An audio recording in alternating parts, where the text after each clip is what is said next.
hombre, perro, hombre, ¿cómo te vas a entregar? Esa es la peor pendejada que puedes hacer si sabes que te van a hacer. También, hombre, aguantala, hombre. No ya andamos viendo eso, pues mira, pues, si no yo les voy a mover unas varas, hombre, para que se suban, pero de una vez, carnal, porque si te agarran te van a matar, pendejo. Por lo mismo no te metas en el alucín y te ahueves en el sistema de que vamos a hacer las ondas bien, carnal, las vamos a hacer bien. Vos solo tenés paciencia, tranquilo.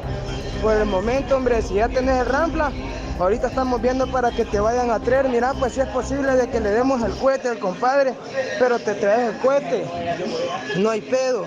Oíste, si es posible que les dejemos el cohete a esos perros ahí, para que a huevos, por que los pasen, no hay pedo, hombre, de todos modos el cohete es de ustedes. What you just heard is a call between maras. These are the fearsome gangs of El Salvador, which are part of the most dangerous criminal gangs in the world. Their presence caused the homicide rate in the Central American country to reach 106 per 100,000 inhabitants in 2015.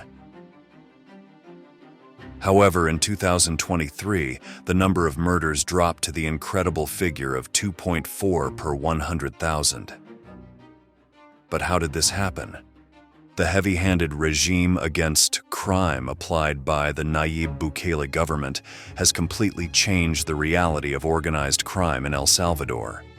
And that is why, in this new military force video, we will discover how it works. We will investigate the controversial laws that have generated complaints from human rights organizations, and above all, we will learn about the operations carried out by the security forces to catch the brutal gang members. On June 1, 2019, Nayib Bukele became president of El Salvador with a difficult promise to keep: to crack down on the country's infamous and dangerous gangs. Many previous administrations had tried, but none had succeeded. Since the early 2000s, security forces had arrested members of these criminal organizations en masse. Politicians sent waves of police and soldiers into the streets to clear the gangs from poor urban communities where the government had lost control. Yet somehow, they would regroup and return with greater power and far more violence. None of the gains made in that period lasted, but the new president would finally bring about change, as real as it was controversial. In March 2022, El Salvador experienced one of the deadliest weekends in its recent history. Between the 25th and 27th of that month, 87 homicides were recorded across the country. This sudden increase in violence was attributed to gangs, mainly Mara Salvatrucha, also known as MS-13, and Barrio 18, which have historically had a great influence on Salvadoran crime. President Bukele reacted quickly to this situation by asking the Legislative Assembly to implement an exceptional regime. This was a request with great weight because the measure implies, among other things, suspending some constitutional rights and granting exceptional powers to the security forces. Beyond generating doubts in a large part of the population, the president obtained the support of the legislators, and with the new regulations, arrests and operations against the gangs began to be carried out. Otro equipo pudo localizar a uno de los miembros de las pandillas. Será subido a una patrulla y llevado a la delegación para ser presentado junto a los demás detenidos. Under this exceptional regime, the Salvadoran government has adopted a series of strong measures. Since its implementation, thousands of people have been arrested, many of them without a court order. The state claims that these arrests are directed against gang members and people associated with these criminal organizations. But there is no obligation to give explanations to people who are deprived of their freedom beyond a simple suspicion. In addition, extreme restrictions have been imposed in prisons, such as the confinement of prisoners in their cells, the suspension of visits, and the cutting off of communications. In addition, harsher penalties are imposed for crimes related to gangs. According to the government, the main objective of this regime is to combat the violence generated by criminal groups, reduce crime, and restore security and order in the country. To achieve this, the regulation was initially declared for a period of 30 days, but has been indefinitely extended for more than 2 years. As mentioned above, there is compelling data on the effectiveness of the Iron Fist model, such as the homicide rate. However, the measures have also generated a number of controversies and criticisms both inside and outside El Salvador.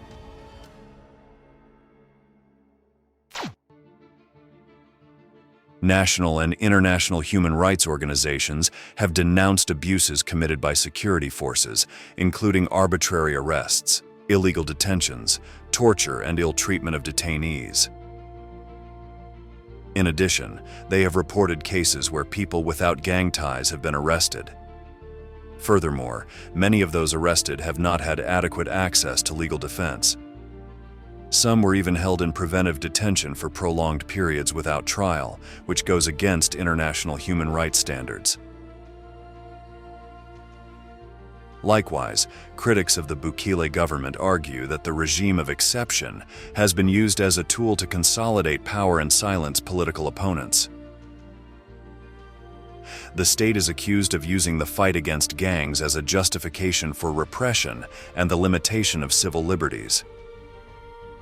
The global movement Amnesty International has been one of those to echo these issues, pointing out that there are 327 cases of enforced disappearances and 235 deaths in state custody. It also noted that the prison population has risen to 102,000 people, a high figure for a country of just 6.3 million inhabitants. In fact, these numbers mean that almost 2% of citizens over the age of 18 are behind bars, the highest prison population rate in the world.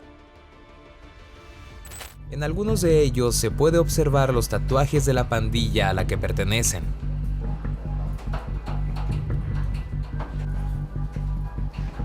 Los detenidos son 18 sureños y MS-13. Lo que más sorprende es la edad de ellos, desde menores hasta personas adultas, y no solo hombres, también mujeres, las cuales tienen ciertas funciones dentro de la pandilla. Despite the criticism, the state of emergency has also had broad support from a significant part of the Salvadoran population. They perceive the measures as necessary to restore security and reduce the influence of the gangs. Many inhabitants of the country said they feel safer and therefore support the government's actions. The feelings of the citizens can also be better understood if we put them into some figures. An investigation estimated that in El Salvador, there were about 120,000 gang members, including members of the Mara Salvatrucha and Barrio 18. They came to dominate 80% of the country's territory with their criminal activities. Robbery, extortion, kidnappings, and drug trafficking, however, in just over 2 years of the state of emergency, more than 78,000 of these criminals have been arrested, confiscating almost 4,000 weapons, some of them for military use. This meant a hard blow for the organizations, which lost more than half of their men on Salvadoran soil. Now, at this point, we will fulfill our promise to learn about the operations carried out by the Bukele government to capture these ruthless criminals. The missions against the gangs are characterized by being intensive, broad, and coordinated between various state security forces. They are mainly in charge of the National Civil Police and the Armed Forces of El Salvador, known as the FAES.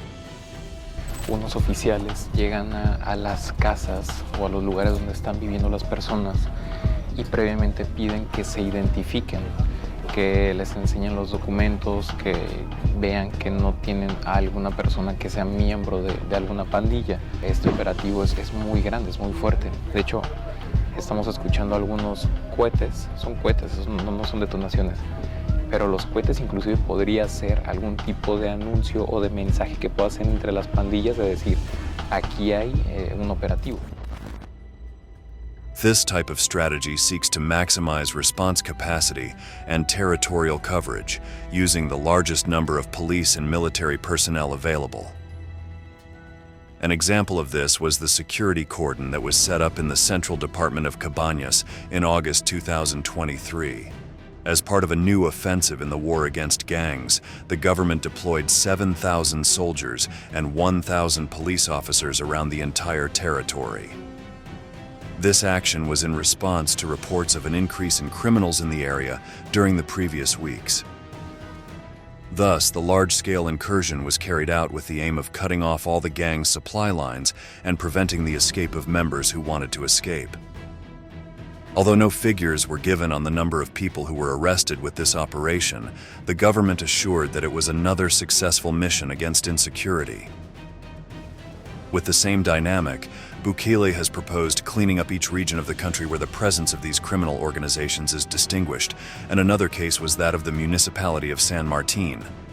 Crime had reached incredible levels there before the raids, and one journalist who visited the region admitted, estar ahí antes de este régimen de excepción era casi imposible, debido a la alta presencia de pandilleros. Y la única forma de salir era sin tus pertenencias o sin vida. Estos operativos se realizan sin un aviso previo, aunque se sabe que hay personas llamadas postes que se dedican a avisar a los demás sobre la presencia de los elementos. The tactic of establishing security cordons in areas identified as gang strongholds is one of the most common. This has been successful in clearing neighborhoods, colonies, or even entire municipalities, as in this case. However, blocking entrances and exits to prevent suspects from escaping is not enough. Security forces must conduct house-to-house raids in search of gang members, weapons, drugs, and other items linked to criminal activities. These actions are quick and forceful, with the goal of surprising the gangs and minimizing the possibility of resistance or escape, even when they have an informant who tries to warn about the state's presence. Another fundamental part of this work is the process of intelligence and data analysis to identify members of criminal organizations and their places of operation. The information can come from various sources, citizens and former gang members who collaborate with the police in exchange for protection, study of crime trends in an area, or social media monitoring and wiretapping like the one we hear at the beginning of the video. Beyond this work, the controversial regime of exception also allows authorities to carry out arrests without the need for a prior study or a court order. This has resulted in numerous arbitrary detentions, where people are captured based solely on suspicion, a neighbor's complaint, or simply for being in areas controlled by gangs. On several occasions, arrests are made in large groups and people are taken to detention centers to be processed. Una vez que ya fueron identificados, que fueron detenidos, bueno, ahora ya pasan a estas celdas, donde por lo que nos comentaron también están divididos pues por pandillas, para ahorita no causar alguna controversia, alguna riña entre ellos.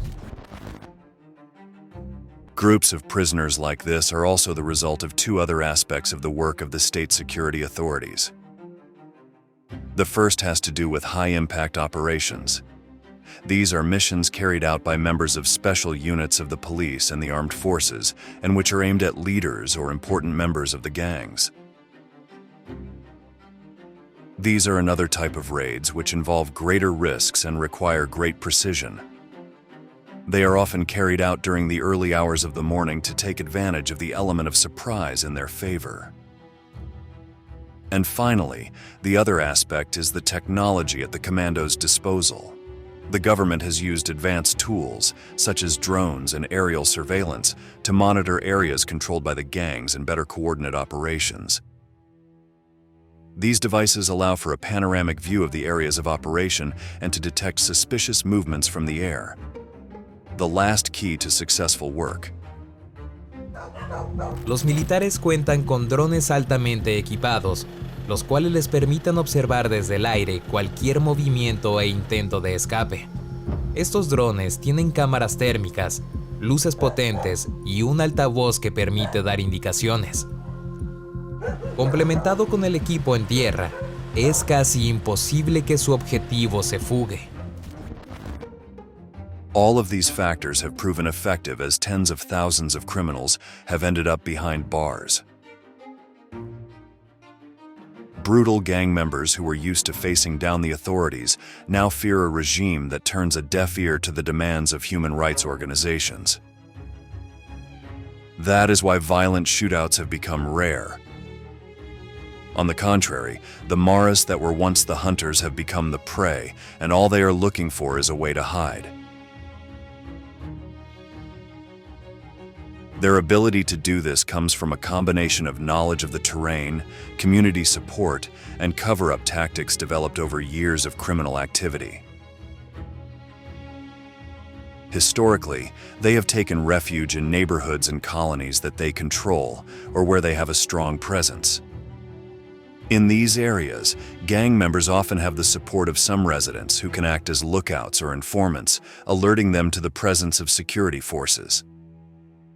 In addition, in these places they know the territory well and use previously prepared escape routes and hiding places to avoid capture. However, we have already seen that the Bukele government has managed to counteract these systems and cleanse entire municipalities of criminal organizations. This is why the Maras must get more creative. When pressure from the authorities is intense in urban areas, gang members often take refuge in rural and mountainous areas. In these places, they use the rugged and forested terrain to hide and move undetected. The landscape also provides them with a certain distance from police and military surveillance, making it more difficult for security forces to track them. Although little by little the state was adapting to dominate this scenario as much as any other. Muchos han abandonado las ciudades y buscado refugio en las montañas. Las autoridades les han dado persecución con estos vehículos militares especiales todoterreno, dotado con drones y cámaras infrarrojas. Como resultado, reportan el desmantelamiento de unos 150 campamentos al estilo guerrilleros, donde los pandilleros se escondían junto con sus armas, incluyendo fusiles y municiones. The presence of operations like these makes it impossible for the Maras to remain still in one place. In this way, the gang members continue to use caves and other natural shelters, but only as temporary hiding places. In this way, they manage to obtain a position that is difficult to detect from the air and with good cover against ground search operations. However, they must remain on the move, and that is when they expose themselves to being caught. Something similar happens with tunnels in the sewer or drainage system in urban areas. They function as temporary hideouts to avoid patrols, but in the long run they are not a 100% safe place. When left without alternatives, some gang members have chosen to hide among the crowd. They take shelter in bars, markets, or workshops that belong to a member of the criminal organization. By functioning as a facade of legality and normal activity, it can make detection by the authorities difficult. In addition, by being in urban areas with many people, they believe it is possible to camouflage themselves among the population. However, when persecution comes, there seems to be no place to hide. Este permaneció durante varios días escondido dentro de un barril. Al estilo el Chavo del Ocho, otros han sido encontrados en medio de ladrillos, dentro de cajones de muebles de sala, en pilas llenas de agua, cuevas y hasta cubiertos de alimento para animales. ¡Mano al cuello, pues! ¡Mano al cuello, pues! ¡Mano al cuello, pues! Ultimately, the only option that has brought some peace of mind to the criminal groups has been the possibility of leaving the country. Networks with other criminal organizations abroad have allowed some of the gang members to leave El Salvador.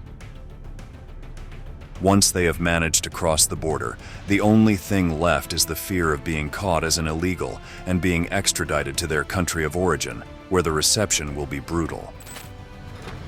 Han llegado los detenidos de la comunidad en la que nos encontrábamos. Llegaron justo a tiempo para la presentación de todos los detenidos del día.